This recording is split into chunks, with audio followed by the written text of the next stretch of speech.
my Young and the Restless fans. Yes, we are in the middle of the week. Happy hump day. We have another episode to talk about, so let's get to it. First, we see Audra urging Nate to take the next step with Victoria.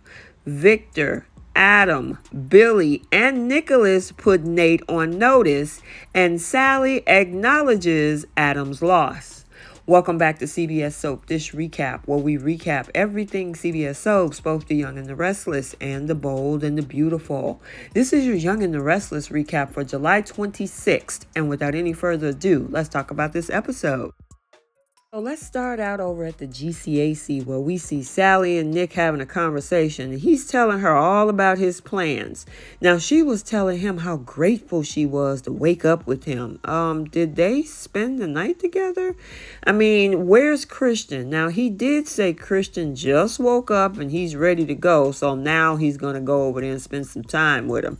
He tells her that he doesn't know what to say after the whole situation about Victor's offer. Now, she talked about how she refused to work with a Newman before because of Adam, but said things have changed since they lost the baby girl. Girl, stop lying on that baby. You just want a job. Period. Now let's head over to Crimson Lights, where we see Nate and Adam get into a whole sparring challenge with each other over Newman Media. And Nate has all this attitude talking to Adam about his plans are never going to come off. Adam was pretty much in the business world. Plus, he has a business degree from Harvard than you have. And I mean, honestly, I think you're out of your league. So now back over at the GCAC, Victor is there doing a video chat with none other than Jill Abbott about trying to take Sally from Chancellor Winters. And she was like, oh, well, I guess I got to get everything together. I got a meeting with Lily, so I'll talk to her about it. But she was like, by the way, you did a whole dossier on this girl trying to keep me from hiring her. Now you want to hire her yourself? Oh, yeah, you just trying to keep an eye on her. So, yeah, Jill definitely peeped what he was doing. So we're actually at the ranch, not the GCHC, and my apologies, where we now see Victor's meeting with Nate. And Victor told him, look, don't get too comfortable in the big chair at the office while Nikki and Victoria are away.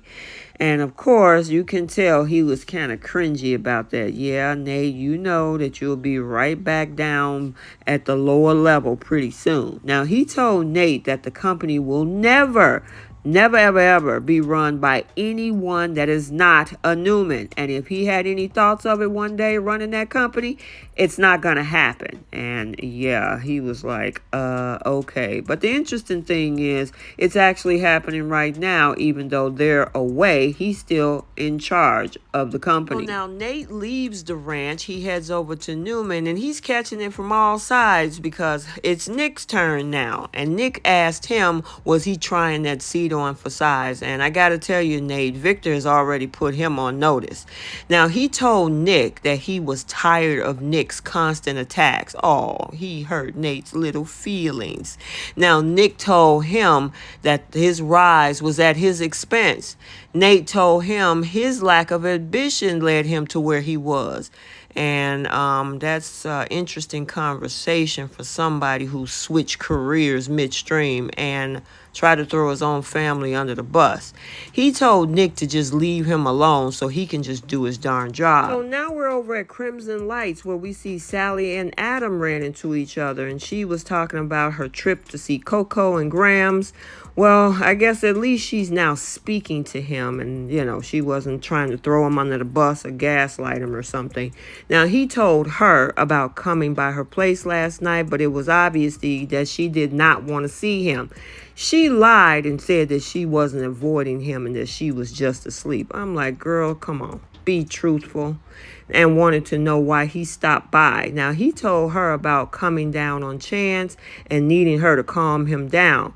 She told him how her sister and grandmother told her not to be so mean to him. And now she agrees. I mean, what happened last night? You didn't even open the door. Then she said they both lost something when Ava died. And Sally, you're just now figuring that out? I mean, even Nick told you that weeks ago. Sally then tells Adam about Victor offering her a job at Newman. Now, Adam thinks Victor is up to something. Now, why would he think that? Of course he would.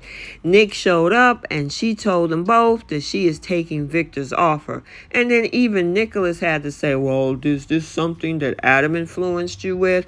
Nicholas, Adam was actually speaking what you were speaking. Sally made this choice all on her own. So remember I said Nate was catching it at all sides? Well, whose turn is it now? Billy's turn. And Billy wanders into the GCAC and catches Nate getting off the phone with Victoria. And immediately they start bickering about her.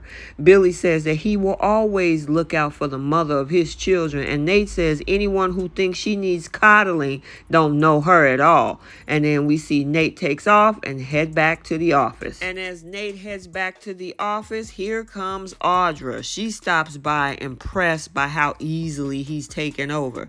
Now he says it just comes naturally and then complains about Nick. He adds Victor made it clear that he will never be CEO. Nate plans to make himself indispensable to Victoria and she urges him to solidify things with her and take them to the next level. And finally, let's head over to the Abbott estate where we see Diane and Jack and Billy, and she told Jack that they need to lure Ashley and Tucker into a false sense of security. Boy, can't nobody play the game better than Diane. I mean, look like she wrote the book. Now, she wants to stage a huge public fight with Jack. She said that this will convince them that Billy could be an ally and get inside the new company and destroy from within. Now, Jack is hesitant about using Billy, especially since he turned his life around. Jack, he's a grown man. He's a big boy. He can handle it. Billy wants in. Jack said he refuses to let Diane be the victim of a hate campaign, and they agreed to go in on this plan. Now, Billy wants to feed Ashley and Tucker false information.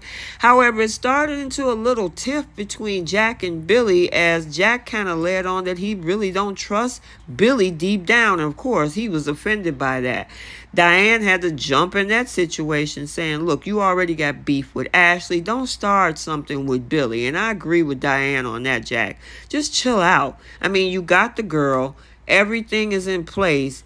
Just stick with the plan and keep it moving. And then they talk about getting married at the local courthouse at the Justice of the Peace because he is not waiting till September. So I guess with Ashley and Tucker getting married over at Devon's and them going to the Justice of the Peace, it's just going to be weddings galore. Okay, so there you have it, your Young and the Restless recap for Wednesday, July 26, 2023. Stay tuned for the bold and the beautiful recap also for today. And until the next video, like, comment, and subscribe, and we will see you next time. Bye.